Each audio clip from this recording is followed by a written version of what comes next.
My name is Brian Sherwood.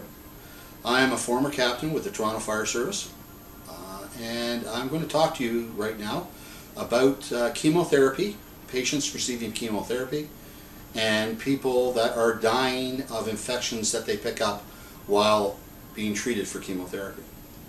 Okay, beside me here is pictures of my mother-in-law, Eve, who unfortunately died 2 weeks ago of what is called neutropenia septis.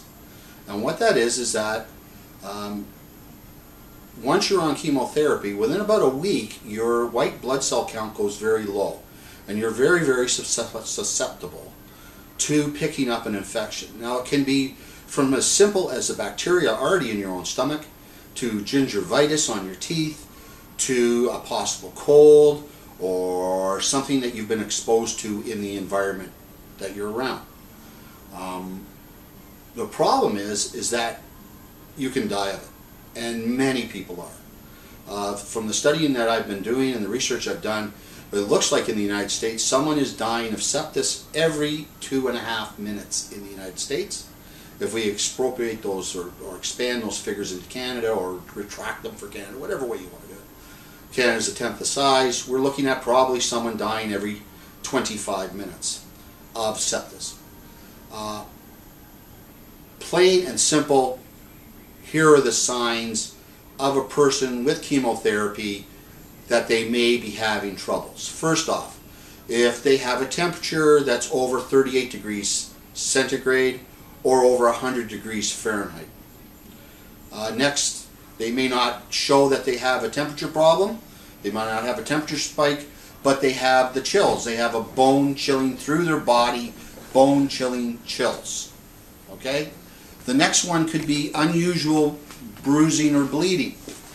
Okay, that can also be a sign. And then there's other signs like flu-like symptoms and severe diarrhea. These are the signs of someone that is in difficulty while they're getting chemotherapy, and they usually manifest themselves somewhere between the 6th through to about the 14th day after they've received their chemotherapy. Okay, their treatment. Not always the case, but from the research I've done, it looks like that's the case. Okay, now let's talk about Eve. We brought her home from the hospital after getting her chemotherapy. There was some paperwork that we had with them, basically talking about the drugs that they had given her and the side effects. Nothing was to mention, in a font size of 4, which means you got to have a magnifying glass almost to read it. It says that you should be aware that if you have a temperature, you should phone your doctor. Okay, that's not good enough. Right off the bat, wrong, totally wrong, not good enough. Okay, here's the timeline for Eve. I got a call at about 10:30 from her daughter saying that she'd just taken her temperature, and yes, she had a temperature. With that, my wife and I, who do not live too far away, headed straight to her. Okay, as soon as I saw her, she was in bed. I got her up, took a look at her. She's a little unresponsive. I said, look, get 911 on the way. So 911 was called at 10:42 at night.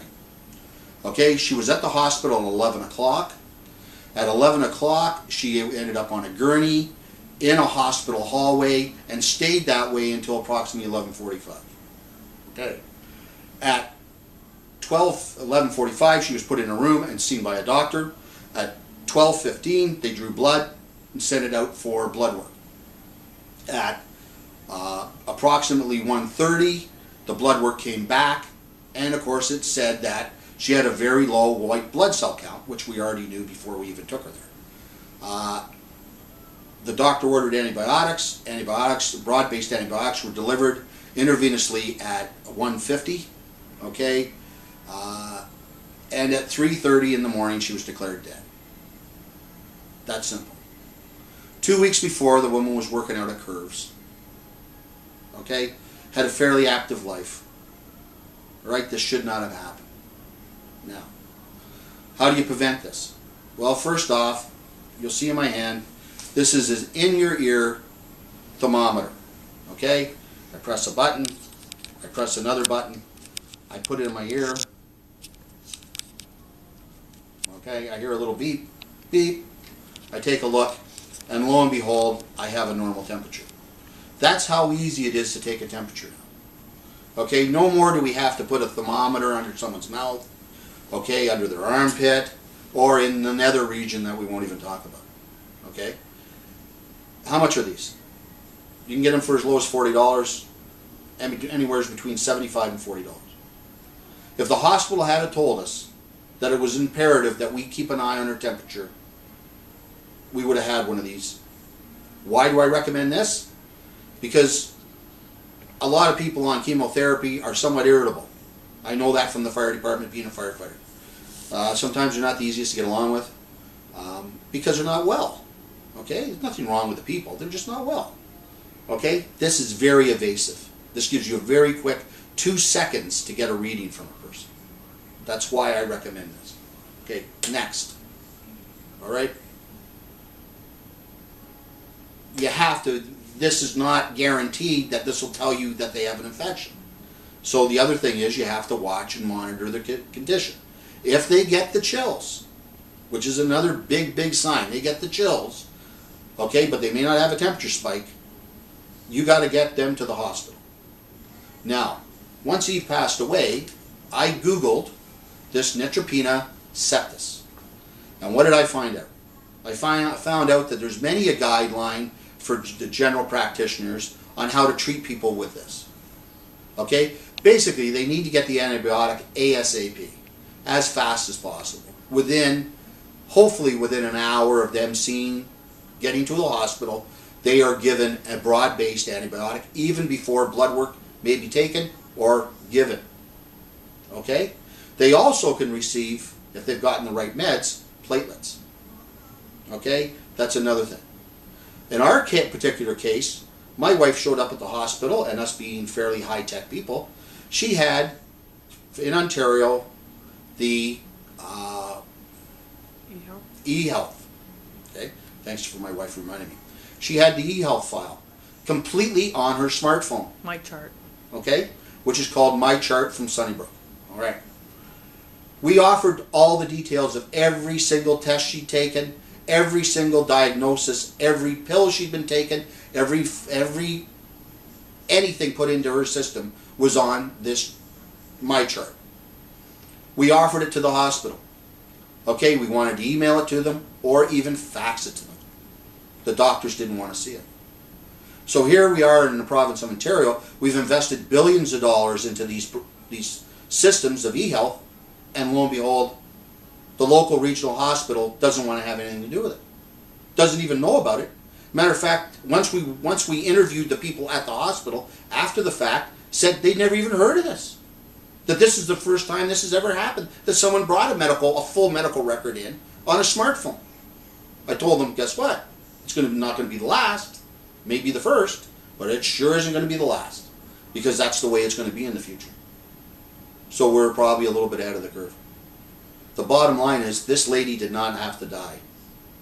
Okay, and we're losing, all right, if we take the American statistics and put them into Canada, we're losing, since she's passed on, 700 more people have died in this country of sepsis.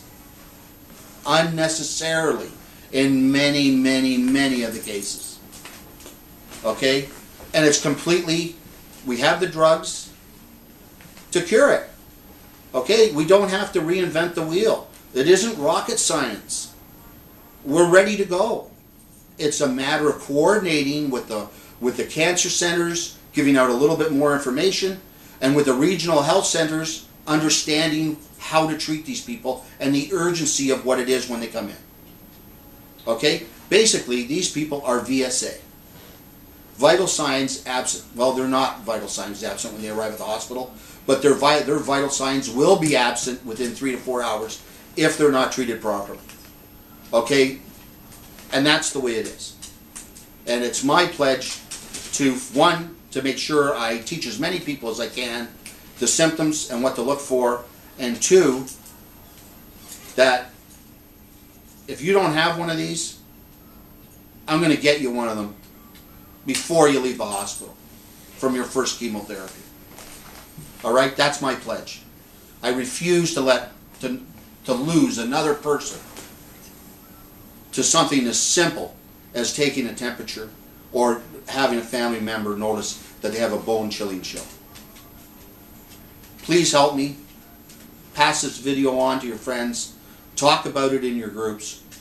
Okay, and get the word out. And between you and me, we can save a lot of lives here. I spent my whole career trying to save lives. And in my whole career of 33 and a half years, I was able to save 2 lives. I can save more, many, many, many more lives just by getting the word out. So please help me on my quest.